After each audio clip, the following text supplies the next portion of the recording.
하늘의 문을 여소서. 이곳을 주목하소서. 주를 향한 노래가 꺼지지 않으니 하늘을 열고 보소서. 이곳에 임재하소서. 주님을 기다립니다. 기도의 향기가 하늘에 닿으니 주여 임재하여 주소서. 이곳에 오셔서 이곳에 앉으소서. 이곳에서 드리는 예배를 받으소서. 주님의 이름이 주님의 이름만이 오직 주의 이름만 이곳에 있습니다.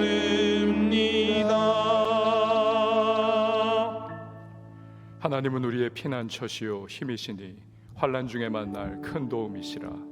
그러므로 땅이 변하든지 산이 흔들려 바다 가운데 빠지든지 바닷물이 솟아나고 뛰놀든지 그것이 넘침으로 산이 흔들릴지라도 우리는 두려워하지 아니하리로다. 하나님이 그 성중에 계심에 성이 흔들리지 아니할 것이라. 새벽에 하나님이 도우시리로다. 아멘. 사도신경으로 우리의 흔들리지 않는 신앙을 고백합니다. 전능하사 천지를 만드신 하나님 아버지를 내가 믿사오며 그 외아들 우리 주 예수 그리스도를 믿사오니 이는 성령으로 잉태하사 동정녀 마리아에게 나시고 본디오 빌라도에게 고난을 받으사 십자가에 못 박혀 죽으시고 장사한 지 사흘 만에 죽은 자 가운데서 다시 살아나시며 하늘에 오르사 전능하신 하나님 우편에 앉아 계시다가 저리로서 산자와 죽은 자를 심판하러 오시리라. 성령을 믿사오며 거룩한 공회와 성도가 서로 교통하는 것과 죄를 사하여 주시는 것과 몸이 다시 사는 것과 영원히 사는 것을 믿사옵나이다. 아멘. 앉으셔서 찬송가 552장 찬양합니다. 552장 찬양입니다.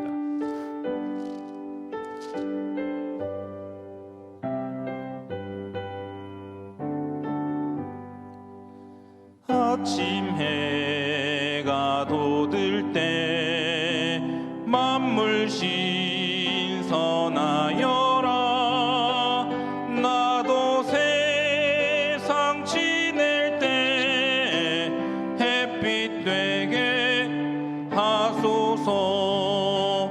주여 나를 도우사 세월호 송 안고서 어두운 세상 지낼 때 햇빛 되게 하소서. 새로운 광음을 보람 있게 보내고 주의 일을 행할 때 햇빛 되게 하소서. 주여 나를 도우사 세월 허송 않고서 어두운 세상 지낼 때 햇빛 되게 하소서. 한 번 가면 안 오는 빠른 과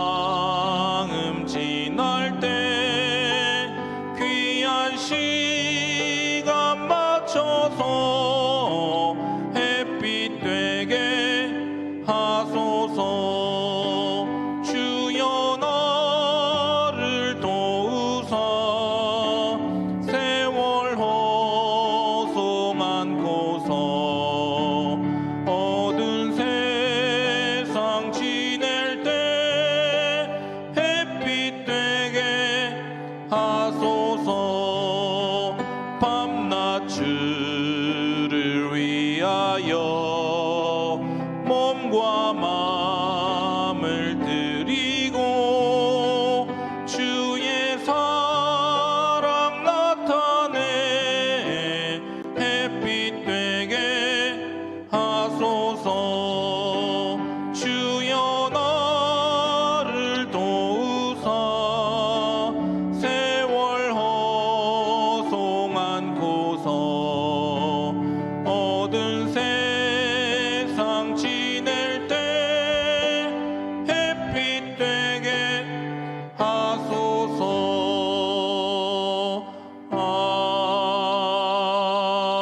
아멘. 이 시간에 보실 하나님의 말씀은 마태복음 11장 20절에서 30절 말씀, 마태복음 11장 20절에서 30절 말씀 한 절씩 교독하도록 하겠습니다. 예수께서 권능을 가장 많이 행하신 고울들이 회개하지 아니하므로 그때에 책망하시되 화 있을진저 고라시나 화 있을진저 벳세다여 너희에게 행한 모든 권능을 두로와 시돈에서 행하였더라면 그들이 벌써 베옷을 입고 제에 앉아 회개하였으리라. 내가 너희에게 이르노니 심판날에 두로와 시돈이 너희보다 견디기 쉬우리라. 가버나움아 내가 하늘에까지 높아지겠느냐 음부에까지 낮아지리라. 내가 행한 모든 권능을 소돔에서 행하였더라면 그 성이 오늘까지 있었으리라. 내가 너희에게 이르노니 심판날에 소돔 땅이 너보다 견디기 쉬우리라 하시니라. 그때 예수께서 대답하여 이르시되 천지의 주제이신 아버지여 이것을 지혜롭고 슬기 있는 자들에게는 숨기시고 어린 아이들에게는 나타내심을 감사하나이다. 옳소이다. 이렇게 된 것이 아버지의 뜻이니이다.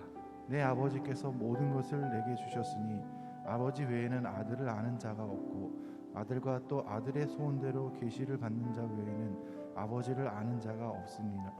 수고하고 무거운 짐진 자들아 다 내게로 오라. 내가 너희를 쉬게 하리라. 나는 마음이 온유하고 겸손하니 나의 멍에를 메고 내게 배우라. 그리하면 너희 마음이 쉼을 얻으리니 함께요. 이는 내 멍에는 쉽고 내 짐은 가벼움이라 하시니라. 아멘. 기도하시겠습니다.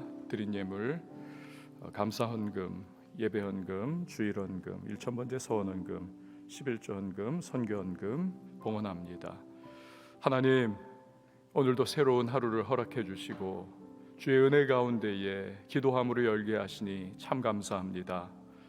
이 새벽 주님을 송축하고 또 우리 하나님의 은혜를 감사하며 기도로 시작할 때 하늘의 문을 활짝 열어주시고 우리의 모든 형편과 상황 가운데 하나님의 풍성한 은혜 허락해 주셔서 오늘 하루에 이 모든 시간들을 살아갈 때 그 모든 삶의 정황 속에 주님의 은혜의 풍성함을 누리며 또한 그 순간순간 감사로 주 앞에 나아갈 수 있는 우리 모든 기도의 사람들이 되게 하여 주시옵소서.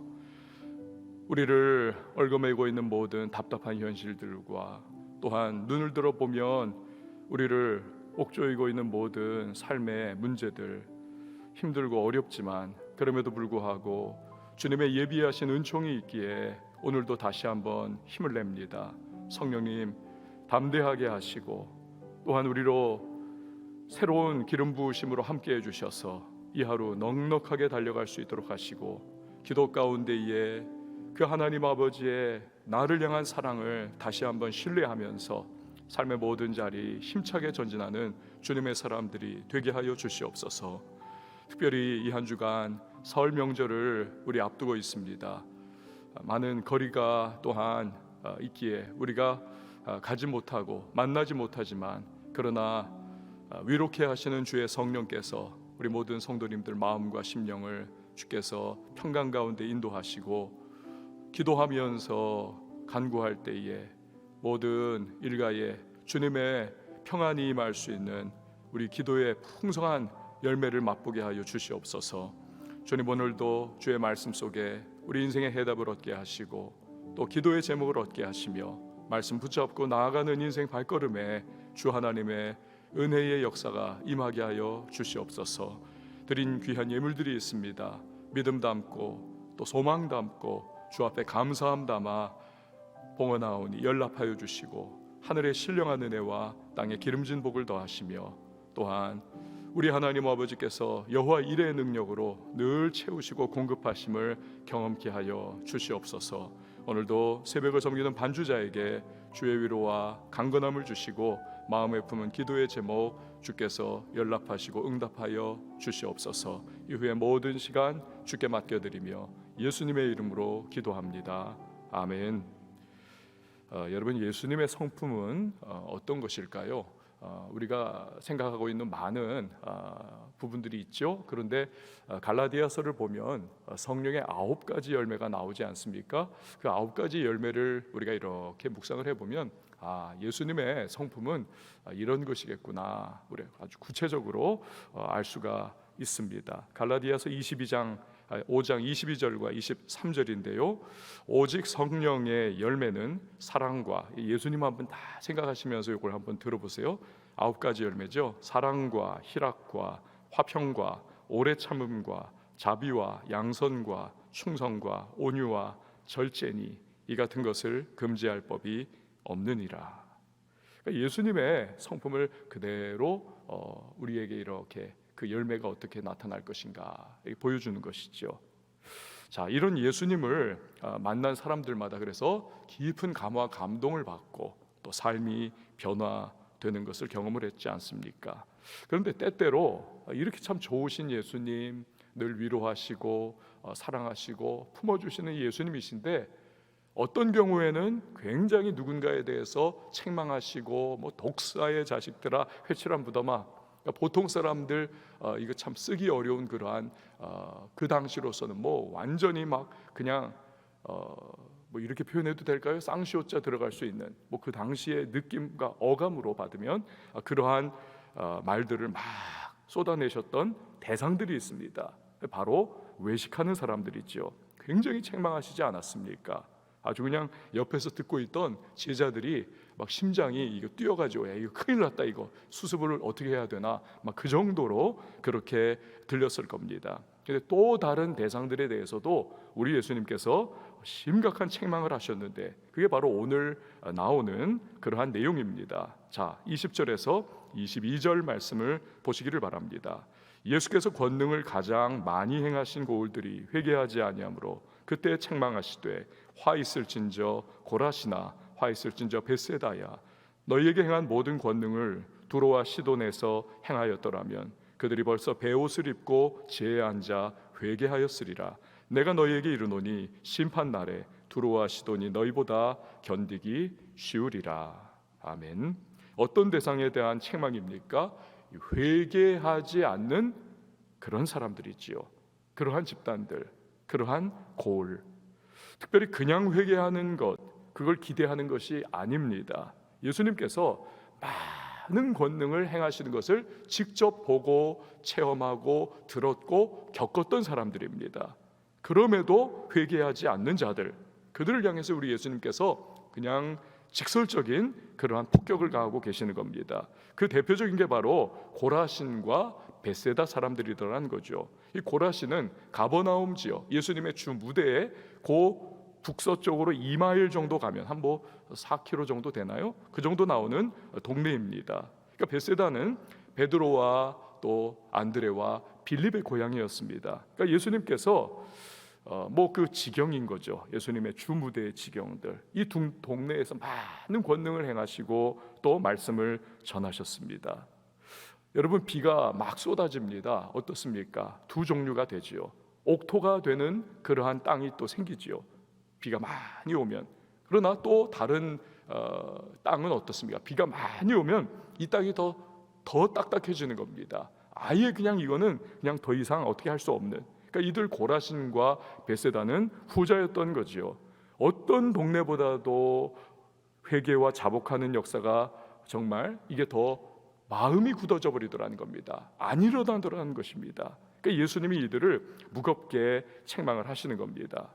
만약에 구약 시대에 우상 숭배와 향락으로 유명했던 그 두로와 시돈이라는 두 땅, 그 사람들조차도 예수님이 행하신 이러한 권능을 거기서 행했더라면 다 자복하고 회개를 했을 텐데, 이들 두 동네, 이 벳세다와 고라시는 전혀 반응이 없더라는 것이죠. 이걸 주님이 한탄을 하고 계시는 겁니다.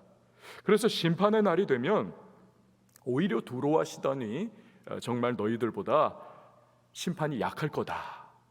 이건 뭐 최악의 그러한 징계를 지금 말씀하시는 거죠. 그러니까 역사적으로도 이 두 동네 고라신과 베세다는 로마 제국과 유대의 이 전쟁이 터져버릴 때에 이 두 동네는 완전히 초토화를 당합니다. 아예 잔해만 남아버리는 겁니다. 현실에서도 심판을 받으라는 거죠. 아담스라고 하는 분이 이런 말을 했습니다. 눈이 젖어 있지 않은 사람은 천국에 갈 수 없다. 그렇죠. 회개의 눈물로 하나님 앞에 자복하고 나 잘못했습니다, 나를 용서하시고 긍휼을 자비를 베풀어 달라고 주님 앞에 고백하며 나아가는 자, 그 사람이 구원의 백성이 되는 거죠. 그렇지 않으면 안 된다는 겁니다. 회개해야 할 때 회개하는 것이 진정한 축복인 것입니다. 그 회개를 통해서 주님의 백성이 되는 놀라운 은혜를 누릴 수가 있기 때문에 그렇지요. 하지만 회개해야 합니다. 그런데 회개하지를 않아요. 회개를 촉구합니다. 회개를 거부합니다. 이런 사람은 아까 말한 비온 뒤에 더 딱딱해 굳어버리는 땅처럼 이 양심이 결국에는 점점 굳어지면서 화인을 맞아버리는 거죠. 돌이킬 수가 없는 겁니다. 그래서 회개치 않고 죄 짓는 일을 계속하다가 결국에는 어느 한순간에 이럴 줄 몰랐네, 완전히 망해버리는 그러한 멸망을 당합니다. 누가복음 12장 47절에서 48절 말씀을 보면 주님은 어떤 분이십니까? 많이 받은 자에게는 많이 요구하시는 분이십니다. 많은 축복과 많은 은혜를 받았습니다. 그런데도 회개하지 않고 정말로 그 은혜에 합당한 삶을 살지 않습니다. 주님의 축복을 망각한 모습으로 그렇게 막 살아가고 있습니다. 그러니까 이 심판과 책망의 무게만 이게 더 위에 쌓일 뿐이죠. 많은 은혜를 받았던 그 결과, 그것이 심판과 또한 책망의 통로가 될 수밖에 없는 것입니다. 자, 그 다음에 나오는 예수님이 뒤이어 책망하신 가버나움에 관한 내용도 마찬가지죠. 23절과 24절 말씀을 보십시오. 가버나움아, 내가 하늘에까지 높아지겠느냐? 음부에까지 낮아지리라. 내게 행한 모든 권능을 소돔에서 행하였더라면 그 성이 오늘까지 있었으리라. 내가 너희에게 이르노니 심판 날에 소돔 땅이 너보다 견디기 쉬우리라 하시니라. 가버나움은 예수님의 본동네 주 활동의 그러한 지경이었지 않습니까? 사실은 이 넓은 가버나움 이 외곽 바운더리 안에 베세다와 고라신도 다 이렇게 뭉뚱그려 포함된 것으로 아우르는 지역입니다. 가버나움은 다른 어느 지역보다도 큰 은혜와 놀라운 축복을 받은 곳이죠. 왜냐하면 예수님께서 이 땅에 오신 주님이 그 어떤 곳에서보다 많은 시간을 보내고 많은 그곳에서 말씀을 전하셨고 많은 활동을 하셨습니다. 우리가 지금 마가복음 강해에서도 계속 가버나움 지역 아닙니까? 그런데 그 사람들이 주님께 겸비하고 회개하는 모습을 잘 안 보이더라는 거죠. 자, 사도행전의 사마리아 지역은 어땠습니까? 여러분, 빌립이 가가지고 사마리아에서 복음을 전하니까 정말 이건 완전히 쌍것들이다 이렇게 생각했던 사마리아 사람들이 다 회개하고 다 하나님 앞에 나오는 그 놀라운 대부흥의 역사가 그곳에 일어나지 않았습니까? 초대교회 7 집사님 중에 한 사람이 가서 거기에서 그렇게 복음 전해도 회개하고 자복하고 주님 앞에 돌아오는데, 생명의 주님 되시는 예수님께서 이 가버나움 지역을 돌아다니시면서 말씀 전하시고 거기 거하시고 거기서 행하시는 놀라운 일들, 그러나 이 반응이 의외로 차갑더라는 거죠. 합당한 겸손과 감사 실종이 되어 있었더라는 겁니다. 그러니까 하늘까지 높아진 그러한 모습을 이 가버나움 사람들이 보이더라는 거죠. 교만함입니다. 그러니까 예수님은 그들이 너희가 그렇게 높아졌던 그 자리에서 떨어져 가지고 음부에까지 낮아지리라. 그 이문열 작가의 소설 중에 재밌는 제목이 있지 않습니까? 추락하는 것은 날개가 있다. 개미가 추락하지 않습니다. 땅바닥에 늘 꼬물꼬물 기어다니기 때문에. 날개가 달려가지고 높은 하늘을 창공을 날아다니는 새가 결국에는 그 날개가 꺾여버리면 추락을 하고 죽는 거지요. 여러분, 이처럼 높이 올라가 교만해진 사람들은 더 심각하게 그 교만의 자리에서 떨어져 가지고 결국 심판과 책망을 음부에까지 너희가 그렇게 떨어지리라, 이 말씀하고 계시는 거지요. 특히 가버나움에서 얼마나 많은 역사를 주님이 일으키셨습니까? 여러분, 예수님은 유황불 심판으로 멸망한 소돔 땅도 너희보다 징계가 덜하리라. 아까 누가복음 12장 말씀처럼 많이 받은 자에게 많은 것을 요구하시는 거지요. 이런 주님의 준엄한 말씀, 가버나움 지역 또 그 안에 있는 베세다와 고라신 지역에 대한 이러한 책망과 심판의 메시지가 우리에겐 도대체 무슨 의미가 있을까요? 여러분, 우리는 은혜 많이 받은 사람들이 아닙니까? 우린 주님께서 정말 구속의 은혜를 우리에게 베풀어 주셨고, 우리의 인생길을 주님이 주관해 주시고 공급해 주시고 책임져 주시고 우리에게 정말 복을 주신 그러한 사람들, 주님의 몸된 교회 안에 일원으로 우리가 그렇게 부름받은 자들이 아닙니까? 주님을 예배할 특권을 가졌고 기도하면 하늘의 문을 열어주시고 응답해 주시는 은혜를 우리는 누리는 사람들이죠. 그렇다면 단지 그냥 땡큐 하나님, 이 수준에 우리가 머무는 것이 아니라, 여러분, 많이 받은 자에게 많이 찾으시는 주님이시라는 것입니다. 너가 많이 받지 않았느냐? 주님의 은혜를 모르고 살아가는 이 세상의 수많은 사람들에 비하여 너가 얼마나 나의 은혜를 많이 받고 복된 인생을 살아가느냐? 그러니까 합당한 은혜에 대한 삶을 주님은 우리에게 또 요구하신다는 것입니다. 대가를 치르라는 거죠. 주님 이 땅에 다시 오시는 그날까지 너가 거룩한 삶을 추구하고 성결한 하나님의 백성다운 삶을 너가 매일 하루하루 살아가기를 원한다. 주님은 우리에게 말씀하고 계시는 거죠. 주님 다시 이 땅에 오실 때에 그 그리스도의 어린 양의 혼인잔치에 우리가 신부로 부름받지 않았습니까? 교회와 성도가 흠과 점과 티가 없는 그러한 주의 사람이 되어 가기를 주님은 우리에게 기대를 하고 계시는 것입니다. 구별된 백성이죠. 에클레시아, 교회, 구별된 존재들입니다. 그렇게 살아가라는 겁니다. 부름받은 존재로. 성도가 단지 구원받은 것은 마치 그냥 보험증권 하나 딱 넣어놓고는 아이고 나 생명보험 있으니까 괜찮아, 이런 것이 아니라는 거죠.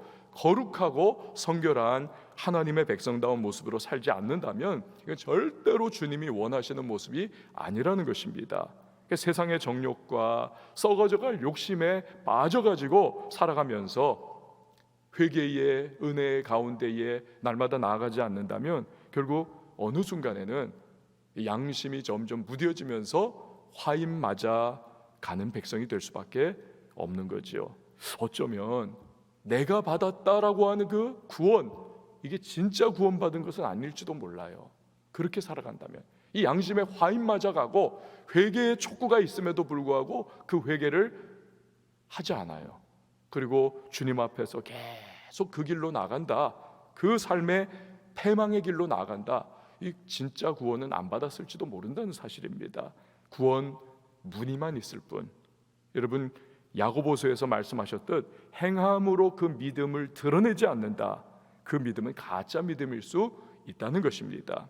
그래서 우리의 구원은 결국 완전성과 점진성을 동시에 가지고 있는 겁니다. 우리가 예수 그리스도를 나의 구세주와 주님으로 믿고 영접했을 때 우리의 구원을 하나님께서 허락해 주시는 이 구원에 흔들리지 않는 완전성을 주셨지만, 그러나 점진성도 우리에게는 또한 요구하시는 겁니다. 매일매일 거룩한 삶으로 주님을 닮아가는 삶으로 이렇게 살아가고, 그렇게 하다가 결국 주님 다시 재림하시는 그날, 마지막 그 심판의 날, 우리는 하나님 앞에 부름받아 완전한 영화로운 삶, 거룩의 극치, 그 점진적 그 마지막 그 순간까지 우리는 나아가게 되는 거죠. 이게 동시적인 겁니다. 구원의 완전성과 점진성. 여러분, 그래서 바울은 빌립보서 3장 12절에서 이게 지금 바울이 말하는 거예요. 바울이 어떤 사람입니까? 삼층천의 놀라운 신비를 경험했고 우리가 그렇게 표준 삼아 그를 정말 바라보는 사람 아닙니까? 빌립보서 3장 12절에서 내가 이미 얻었다 함도 아니요 온전히 이루었다 함도 아니라 오직 내가 그리스도 예수께 잡힌 바 된 그것을 잡으려고 달려가노라. 이 바울 같으면 완전히 다 끝난 것 같은데 그게 아니라는 것입니다. 나는 구원의 완전성은 받았지만 나는 점진적 그 거룩함을 향해서 계속 달려가고 주님이 맡기신 그 사명의 길로 나는 표대를 향해 달려간다. 여러분, 저와 여러분이 오늘 기도하는 이유가 뭡니까? 오늘의 삶 속에서 주님 다가오는 시험과 연단과 어려움과 인생의 문제가 있지만, 허덕허덕하는 삶의 부분이 없지 않아 있지만, 그러나 오늘도 내가 많은 은혜를 받았고 오늘도 하나님의 백성이여 교회의 일원으로 부름받은 이러한 놀라운 이 특권과 축복을 받았기 때문에 하나님 오늘도 극복하고 오늘도 거룩한 길을 걸어갈 수 있도록 하시고 주님의 은혜의 손에 붙들려 하나님 살아가며 주께 영광 돌리게 하여 주시옵소서. 세임 주시옵소서. 우린 그 백성다운 삶을 살게 해달라 구하는 것이지요. 자, 이제 25절에서 27절 말씀을 보십시오. 그때 예수께서 대답하여 이르시되 천지의 주제이신 아버지여, 이것을 지혜롭고 슬기 있는 자들에게는 숨기시고 어린아이들에게는 나타내심을 감사하나이다. 옳소이다. 이렇게 된 것이 아버지의 뜻이니이다. 내 아버지께서 모든 것을 내게 주셨으니 아버지 외에는 아들을 아는 자가 없고 또 아들과 아들의 소원대로 계시를 받는 자 외에는 아버지를 아는 자가 없느니라. 아멘. 예수님이 많은 권능을 드러내신 마을들이라고 해서 주님께 돌아오는 것은 아니라는 겁니다. 오히려 교만하고 높아진 마음으로 그렇게 목을 꼿꼿이 세우고 회개치 않으니 너가 심판이 더 강해질 거다. 그런데 이제 예수님은 새로운 제목의 감사를 아버지께 드리는 겁니다. 아까의 그 고울들과 이제 비교가 되는 대조적인 상황이 되는 거죠. 그게 뭐냐 하면 세상의 지혜롭고 슬기로운 자들이 그것이 구원받는 사람들의 모습과 하나님 아버지의 그 은혜에 감사하는 사람들이 아니라 어린아이들처럼 겸손한 마음의 소유자들, 오히려 자신의 연약함을 알고 나는 무능한 자고 나는 죄 많은 자고 나는 구원이 필요한 사람이야 라고 하는 이 사람들이 주님을 영접하고 믿고 받아들이는 것을 예수님은 감사하고 있더라는 겁니다. 이게 아버지의 뜻이라는 거죠. 그런 사람들은 예수님을 통해서 하나님을 알아가는 은혜를 누리고 주님이 베푸신 그 구원과 은혜의 단편적인 조각조각들에 대해서도 야, 정말 이거 너무너무 귀하고 감사하다 하면서 너무 기뻐하며 하나님께 영광 돌리고 감사하기 때문에 그렇습니다. 결국 세상에 잘난 사람들은 주님을 배척하고, 그리고 겸비하고 낮아진 부드러운 심령을 가지고 있는 사람들은 주님을 온몸으로 영접하면서 그 안에서 베푸시는 구원의 은혜와 감격, 그것을 누리더라는 거지요. 그렇게 구원받은 백성들은 영원한 감사로 하나님 앞에 영광 돌릴 수밖에 없는 겁니다. 여러분, 이게 누구의 이야기입니까? 오늘 바로 저와 여러분의 이야기인 줄 믿습니다. 우리들의 이야기죠. 28절 말씀, 수고하고 무거운 짐진 자들아 다 내게로 오라. 내가 너희를 쉬게 하리라. 예수님은 수고하고 무거운 짐진 자들을 초청을 하셨습니다. 그러니까 여러분, 우리가 언제 주님 앞에 나아갑니까? 무거울 때죠. 수고할 때죠. 인생에 무거운 짐이 있고 내 힘으로 해결할 수 없는 어려움과 연약함을 직면해서 우리가 주님 앞에 나아갑니다. 그래서 위기와 어려움은 우리를 주님께로 초대하는 초청장과 같습니다. 위기와 어려움이 우리를 망하게 만드는 것이 아니라 우리를 오히려 영원한 복으로 인도하는 것이죠. 이것이 성도가 어려움의 때에 오히려 감사할 수 있는 이유인 것입니다. 주님을 더 체험하기 때문입니다. 우리가 어려움 전혀 없고 모든 것이 풍부하다, 이렇게 새벽에 깨가지고 여기 나와서 기도할 이유가 뭐가 있을까요? 그냥 쿨쿨 자면서 아침 일어나서 창문 열면서 동창이 밝았다 하면서 기지개 쫙 펴고 잘 잤다, 그럴 거죠. 그러나 오늘 이 자리에 나올 수 있었던 것도 이 마음에 기도하지 않으면 안 되는 나의 삶의 모습들. 그렇지만 그렇기에 은혜를 누릴 수 있고 잠과는 비교할 수 없는 놀라운 신령한 은혜와 기쁨과 축복을 우리는 한가득 안고 하루를 시작할 수가 있는 것 아니겠습니까? 29절 30절 말씀이죠. 나는 마음이 온유하고 겸손하니 나의 멍에를 메고 내게 배우라. 그리하면 너희 마음이 쉼을 얻으리니 이는 내 멍에는 쉽고 내 짐은 가벼움이라 하시니라.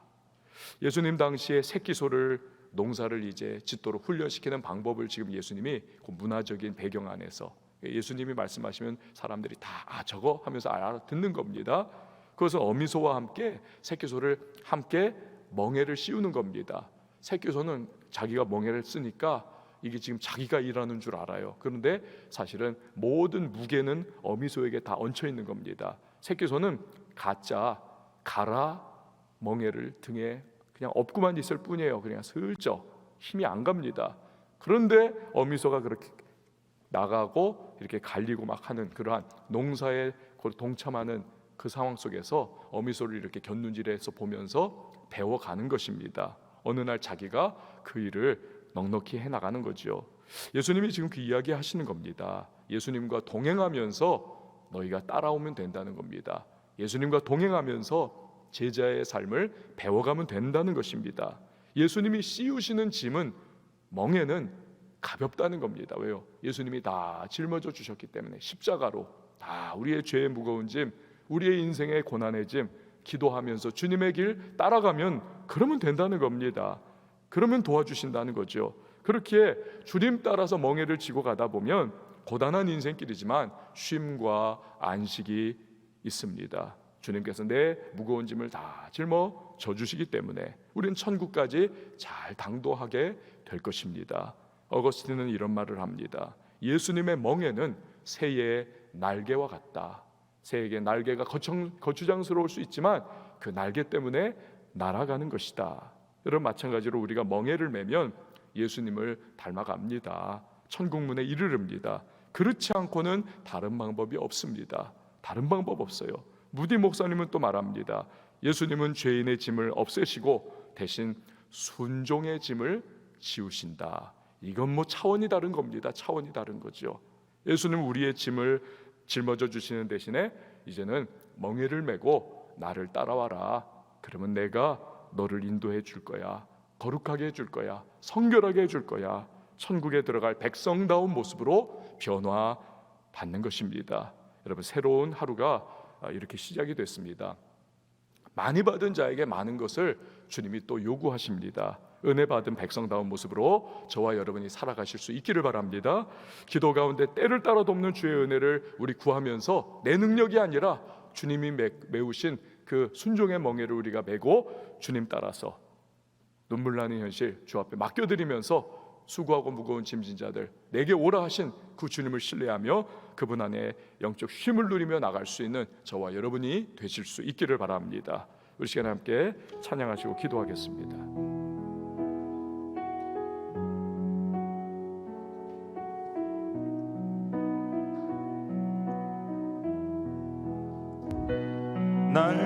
날마다 숨 쉬는 순간마다 내 앞에 어려운 일 보내 주님 앞에 이 몸을 맡길 때 슬픔 없네 두려움 없네 주님의 자비로운 손길 항상 좋은 것 주시도다 사랑스레 아픔과 기쁨을 수고와 평화와 안식을 날마다 주님 내 곁에 계셔 자비로 날 감싸 주시네 주님 앞에 이 몸을 맡길 때 힘 주시네 위로함 주네 어린 나를 품에 항상 평안함 주시도다 내가 살아 숨을 쉬는 동안 살피신다 약속 인생의 어려운 순간마다 주의 약속 생각해보네. 내 맘속에 믿음 잃지 않고 말씀 속에 위로를 얻네. 주님의 도우심 바라보며 모든 어려움 이기도다. 흘러가는 순간순간마다 주님 약속 새겨봅니다. 이 시간에 기도할 때에 수고하고 무거운 짐진 자들아 다 내게로 오라. 내가 너희를 쉬게 하리라 말씀하셨습니다. 순종의 멍에를 메고 우리는 오늘도 나아갑니다. 성령님 도우시고 함께 하시고 오늘 주님의 마음에 시원함과 기쁨을 드리는 하나님 믿음의 사람의 모습으로 살아가게 하여 주옵소서. 여러 가지 어려움 있고 난관도 있지만 때를 따라 돕는 주님의 은혜가 지금까지 그리하셨듯 오늘도 함께 하시고 내일도 예비하신 대로 함께 해주실 줄 믿습니다. 주여 오직 주님과 날마다 믿음으로 동행하며 하나님 그 은혜의 길을 걸어가게 해달라고 이 시간 우리 함께 기도하며 나갑니다. 아울러서 가정과 또 자녀를 위해서 생업의 현장을 위해서 기도하고요, 교회를 위해서 선교사님들을 위해서 나라와 민족을 위해서 그리고 우리 북녘 땅의 동포들 자유와 해방의 그날을 위하여서도 기도할 때에 우리 한번 두 손 높이 들고 주님의 이름 한번 외치고 자유하게 기도합니다. 주여